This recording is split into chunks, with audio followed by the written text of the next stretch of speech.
અભય થઈને નિષ્પક્ષતાથી નિરપેક્ષ રીતે વાસ્તવિકતાનો અરીસો રૂપી સચોટ માહિતી લાવતો સત્યની સાથે અભય ટાઈમ્સ। સુરતમાં એમડી ડ્રગ્સનો જથ્થો સપ્લાય કરવાના 4 ગુનામાં વોન્ટેડ આરોપીને મુંબઈથી સુરત ક્રાઇમ બ્રાન્ચની ટીમે ઝડપી પાડ્યો છે। સુરત પોલીસનો ડ્રગ ઇન સુરત સિટી અભિયાન ચલાવી રહી છે, ત્યારે સુરત શહેરમાં એમડી ડ્રગ્સ સપ્લાય કરવાના અલગ અલગ 4 ગુનામાં વોન્ટેડ એવા એમડી ડીલર મુંબઈના અનીસ ખાન ઉર્ફે મામા અબ્દુલ વાહિદ ખાનને મુંબઈના ગોવંડી ખાતેથી ક્રાઇમ બ્રાન્ચની ટીમે ઝડપી પાડ્યો હતો અને તેને સુરત લાવીને તેની પૂછપરછ હાથ ધરી છે।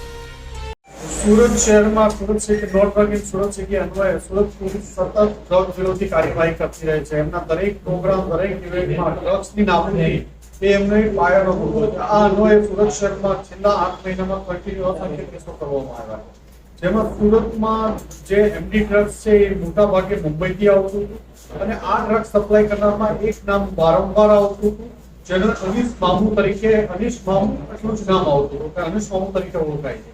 આ માણસને આઈડેન્ટિફાઈ ક્રાઇમ બ્રાન્ચ છેલ્લા 5 મહિનાથી એની પાછળ લાગેલી હતી અને જ્યારે એને ખબર પડી કે અનીસ મામુનું પૂરું નામ અનીસ મામુ અબ્દુલ વાહિદ ખાન છે અને તે શિવાજીનગર મુંબઈનો ભિવંડીનો રહેવાસી છે, એ આધારે ક્રાઇમ બ્રાન્ચની પોલીસ ઇન્સ્પેક્ટર એસએન પરમાર અને પીએસઆઈ મહિડા દ્વારા પરમ દિવસે એક ઓપરેશન મુંબઈમાં હાથ ધરવામાં આવ્યું અને ત્યાં ઓલા કેબના ડ્રાઈવર બની 2 દિવસ ગોંડી એરિયામાં ત્યાં શિવાજીનગરમાં રહ્યા।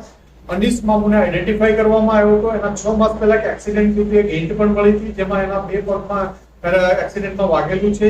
આ આધારે પરમ દિવસે ગઈકાલે પકડવામાં આવ્યો છે અને એને પકડીને અહીંયા લાવી વધુ પૂછપરછ કરવામાં આવી।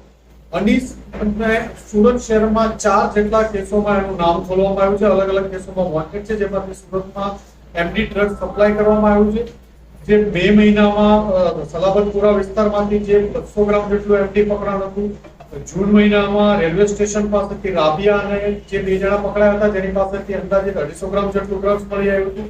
આ ઉપરાંત પાલ હોટલમાંથી, રાંદેર વિસ્તારમાંથી અલગ અલગ લોકો જે પકડાયેલા હતા, આવા કુલ 4 કેસોમાં અનીસ ઇબ્રાહિમ અબ્દુલ વાહિદ ખાન વોન્ટેડ હતો, જેને કાલે પકડી અને આજે કોર્ટમાં રિમાન્ડ માટે રજૂ કરવામાં આવશે અને આનાથી સુરતમાં ડ્રગ સપ્લાયનો જે મોટી ચેન કાપવામાં સુરત પોલીસને સફળતા મળી।